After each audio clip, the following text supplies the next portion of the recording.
Grup yang saat ini memiliki 6 orang member dikabarkan akan debut di tahun 2022 di bawah naungan Hype Label. Banyak yang percaya bahwa komentar Giselle tidak masuk akal dan tidak dapat dimaafkan. Giselle seharusnya tutup mulut. Giselle ceroboh dalam situasi ini. Member Shooting dan Mashiro telah dinyatakan positif COVID-19.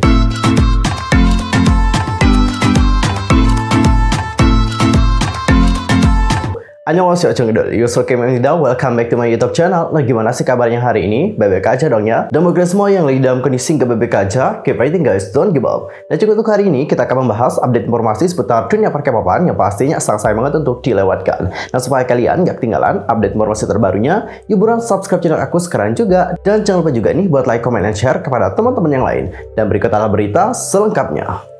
Guys, untuk berita pertama kita akan mulai dulu membahas tentang Trainee. Jadi menjelang akhir tahun, Trainee katanya aktif di TikTok dan juga melakukan challenge dengan sound dari artis Hype Labels. Walau belum dikonfirmasi oleh pihak agensi, banyak penggemar K-pop yang mulai melirik Trainee. Pasalnya mereka dirumorkan merupakan trainee dari Big Hit Music yang direncanakan akan debut sebagai boy group baru di tahun 2022. Selain itu, Trainee juga beberapa kali terlihat berada di gedung lama Big Hit dan juga Hype Labels. Mereka juga sering kedapatan menggunakan strap dari Big Hit. Bahkan Leo Trainee muncul di MV BTS Permission to Dance. Lalu, siapakah itu Trainee yang sebenarnya? Beberapa bulan lalu, netizen juga menemukan saluran YouTube untuk Trainee. Grup pradebut dari Trainee misterius di bawah Hype Labels. Meskipun Hype belum secara resmi mengumumkan grup tersebut, para peserta pelatihan dapat terlihat berlatih di bekas gedung Big Hit Entertainment. Selanjutnya, akun Instagram Trainee diikuti oleh produser Hype Label, mulai dari Slow Rabbit, Pido, Kiss Noise, dan juga Friends. Trainee juga telah membuka akun Twitter dan juga TikTok, di mana para penggemar dapat mengenal para anggotanya. Grup yang saat ini memiliki 6 orang member dikabarkan akan debut di tahun 2022 di bawah naungan Hype Label. Adapun untuk membernya ada In-hyuk, Jihoon, Leo, James, dan hidden member yang baru-baru ini terungkap yaitu JJ. BTW, cara nyebutin nama JJ ini kayak gimana ya? JJ atau JJ? Ntar komen di kolom komentar mana yang benar. Dan sini aku juga punya beberapa informasi mengenai membernya. Oke, kita mulai dulu informasi dari In-hyuk tentang tahun kelahirannya. Untuk In-hyuk sendiri, dia ini adalah anggota tertua, lahir pada tanggal 5 Agustus, tetapi tahun kelahirannya belum dibagikan. Untuk Leo, dia ini adalah seseorang yang lahir di tahun 2002 dan dia tertua kedua. Bayangin yang tertua keduanya aja itu lahir tahun 2002 guys. Kayaknya si In-hyuk ini lahir antara 2001 atau enggak 2000 sih. I think so. Dan untuk Leo, dia ini baru saja merayakan ulang tahunnya yang ke-19 pada tanggal 22 Agustus. Untuk member yang berikutnya yaitu Sangwon. Dia ini lahir pada tanggal 8 Mei 2003. Jadi ia berusia 18 tahun. Lalu ada perbedaan usia 2-3 tahun antara Sangwon dan anggota termuda. Nah, James itu lahir pada tanggal 14 Oktober 2005 yang berusia 16 tahun. Lalu ada juga Jihoon. Jihoon ini lahir pada tahun 2006. Diyakini sebagai Maknae, tetapi dia mungkin bukan lagi Maknae yang sebenarnya tergantung si kapan tanggal lahirnya itu dipublish. Untuk hidden membernya yang telah terungkap yaitu JJ lahir pada tanggal 27 Januari 2006. Lalu ada juga ex-trainee membernya yaitu Chonil yang meninggalkan Trainee karena alasan pribadi. Pada tanggal 2 Agustus, Trainee juga telah mengirim pesan perpisahan kepada Chonil dalam video YouTube berjudul Undelivered World. Selain itu, Leo juga mengatakan, Chonil sepertinya kamu sangat ingin menjadi idol dan ingin debut. Saya yakin kamu akan sukses di masa depan. Dan tidak banyak yang diketahui tentang Chonil, tetapi selama waktu singkatnya dengan Trainee, ia terbukti menjadi penari yang berbakat. Dan kalau kita berbicara mengenai Trainee ya, Cinggu, mereka ini punya segudang bakat. Nggak hanya jago dalam rap, vokal, dan juga dance, tapi mereka ini juga punya kemampuan-kemampuan lain yang menurut aku hebat juga. Misal nih kayak James, kalian tahu nggak dia itu bisa 4 bahasa sekaligus. Bahasanya adalah bahasa Inggris, bahasa Thailand, bahasa Cina, dan juga bahasa Korea. Lalu Sangwon, dia ini sangat pandai banget dalam membuat koreografi. Wah, amazing ya. Adapun untuk membernya juga berasal dari berbagai negara. Sangwon sendiri berasal dari Seoul, Korea Selatan.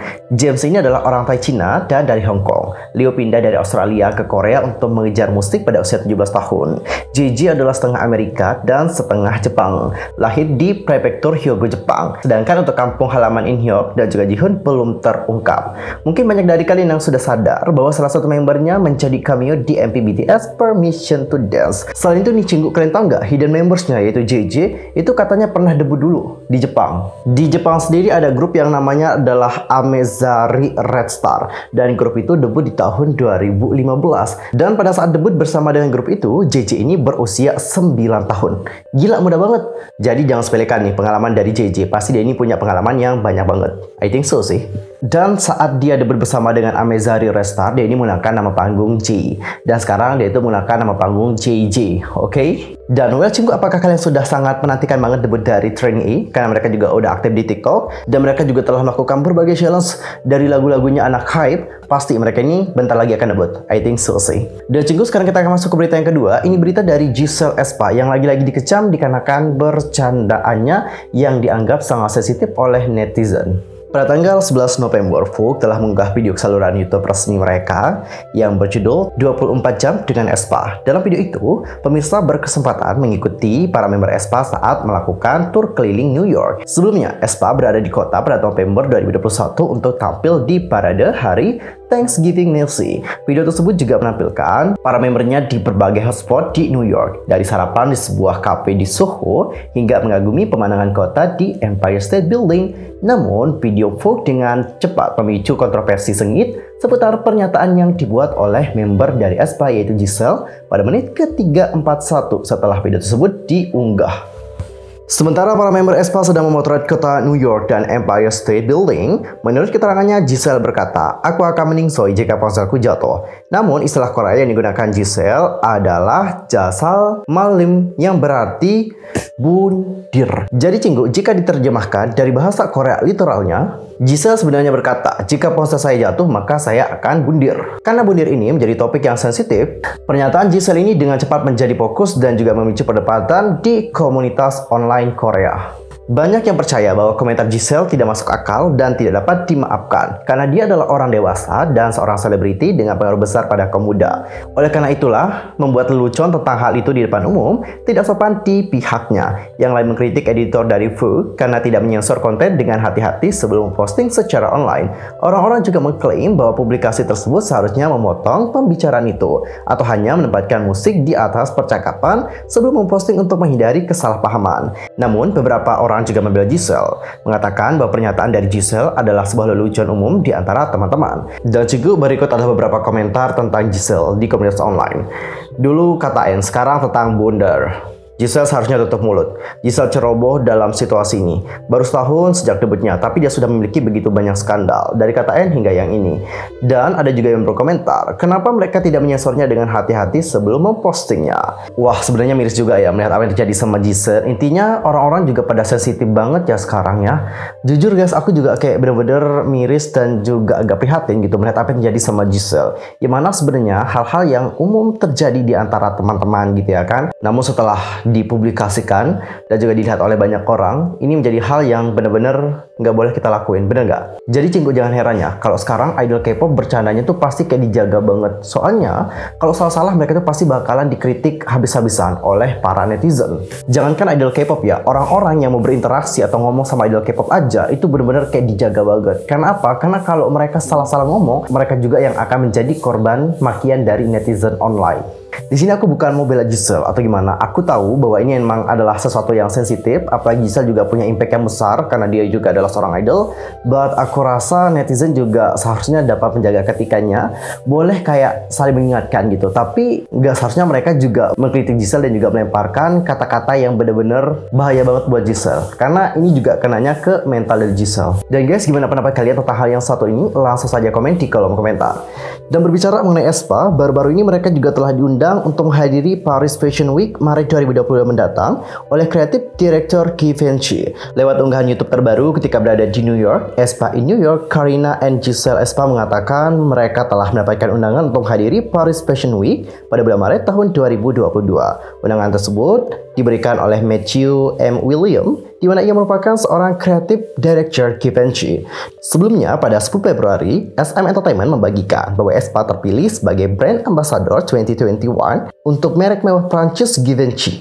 Mereka juga akan ditampilkan dalam koleksi dan kalimat kunci oleh Matthew M. Williams, direktur kreatif dari Givenchy. aespa juga adalah artis K-pop pertama yang menjadi duta merek untuk Givenchy. Hal ini juga tidak biasa di dunia fashion untuk sebuah kelompok dan bukan anggota individu untuk menjadi wajah dari sebuah merek. Ini membuktikan pengaruh aespa sebagai super rookie global. Matthew M. Williams kemudian berkata, "Ketika saya pertama kali melihat aespa, saya diliputi oleh energi yang dimiliki setiap member. Saya merasa bahwa sebagai kelompok dan juga individu, Karina, Giselle, Winter, dan Ningning memiliki individualitas dan gaya yang kuat yang secara alami cocok dengan Givenchy. Fashion aespa memiliki warna tersendiri." aespa pun berkomentar, "Kami juga sangat senang bekerja sama dengan Matthew, direktur kreatif baru dari Givenchy. Karena kami bergabung dengan babak baru Givenchy, kami akan mencoba menunjukkan berbagai aspek dan juga aktivitas." Dan Cinggu, untuk berita terakhir ini ada berita yang kurang mengenakan. Datanya dari grup Keplo yang mana dua membernya, Shooting dan Masiro, dikabarkan positif COVID-19. Pada tanggal 14 Desember, label dari manajemen Keplo, Wake One Entertainment, merilis pernyataan pers untuk mengkonfirmasi bahwa member Shooting dan Masiro telah dinyatakan positif COVID-19. Agensi mengatakan, kembali pada tanggal 5 Desember, ada seorang anggota staf yang bekerja dengan Keplo diberitahu bahwa mereka telah dinyatakan positif COVID-19. Akibatnya, semua staf yang terafiliasi serta semua anggota Keplo menjalani tes COVID-19 secara sukarela. Pada saat itu, semua staf dan artis menerima hasil tes negatif. Namun, untuk mencegah penyebaran COVID-19 lebih lanjut, sejak itu kami memberlakukan tes PCR wajib secara berkala. Selama salah satu tes PCR wajib baru-baru ini, Shooting dan Masiro menerima hasil tes yang positif. Semua member Keplo lainnya dinyatakan negatif. Saat ini, kedua anggota tersebut tidak mengalami gejala apapun seperti demam ataupun kesulitan bernapas. Semua anggota staf telah dites negatif juga. Sampai sekarang, kelompok tersebut telah menghentikan semua kegiatan dan mengikuti semua tindakan pencegahan yang diperlukan. Kami juga berjanji untuk melakukan semua yang kami bisa untuk menempatkan kesehatan dan keselamatan artis dan staf kami sebagai prioritas utama kami. Kami juga berjanji untuk mendukung Shooting dan Masiro agar mereka dapat pulih secepat mungkin. Kami meminta maaf kepada para penggemar karena menimbulkan kekhawatiran. Dan Cinggu, sebelumnya pada tanggal 8 Desember yang lalu, pihak agensi juga telah mengatakan tentang perubahan tanggal debut dari Keplo. Keplo sendiri dijadwalkan debut pada tanggal 14 Desember, tetapi batal karena ada stafnya yang dinyatakan positif COVID-19. Akibatnya, girl group ini juga tidak bisa tampil di acara Mama, padahal mereka juga dikonfirmasi sebagai salah satu line up dari Mama. Tapi sayang sekali mereka tidak bisa tampil di acara tersebut. Padahal ya Cinggu, jujur aku sudah menantikan banget bagaimana penampilan dari Keplo di Mama, karena aku juga sangat terpukau dengan penampilan Sunbaenim dari Keplo di acara Mama yang tahun-tahun lalu. Misalnya kayak Ajuan itu kan pas debut tampil juga di Mama, gila panggungnya amazing banget. Aku juga pengen gitu ngelihat Keplo kayak gitu. Apalagi ini kan mereka debut, pasti panggungnya super wah dong. Nah, itu yang aku pengen lihat guys, serius. Kayak Wanawa juga dulu, IOI juga dulu, everything is good gitu. Makanya aku nunggu banget yang Keplo, tapi sayang dikarenakan ada positif COVID-19 dan sekarang Shootingnya juga masih COVID. Nunggu lagi dan nunggu lagi. But itu sebenarnya nggak terlalu penting. Nunggu itu sebenarnya is okay ya kan. Tapi yang paling penting di sini adalah kesehatan dari para membernya. Jujur ini juga membuat kita sebagai penggemar khawatir. Apalagi Shooting dan juga Masiro udah positif. Ya semoga aja Shooting dan juga Masiro dapat dinyatakan negatif segera ya. Nah Cinggu, sekian aja untuk hari ini. Aku mohon maaf kalau ada kesalahan baik dalam ucapan, sikap, tindakan dan sebagainya. I'm so sorry. Dan mungkin ada kesalahan informasi, jangan sungkan-sungkan untuk koreksi aku dengan cara komen di bawah. See you next time di video berikutnya. Thanks for watching. Annyeong. Kamsahamnida. Goodbye.